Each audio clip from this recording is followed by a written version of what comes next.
Walang duda na isang Chinese citizen si dismissed Bamban Tarlac Mayor Alice Guo.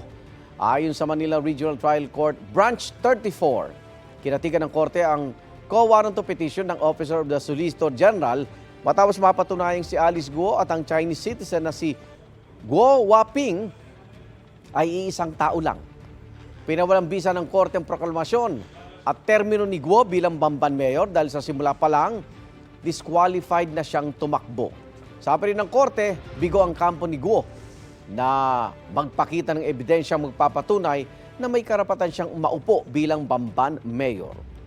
Wala pang pahayag ang kampo ni Guo ukol sa desisyon. Pwede pa silang umapila ayon sa Office of the Solicitor General. Dati nang iginit ni Alice Guo na siya raw ay Pilipino. Igan, mauna ka sa mga balita, mag-subscribe na sa GMA Integrated News sa YouTube para sa iba't ibang ulat sa ating bansa.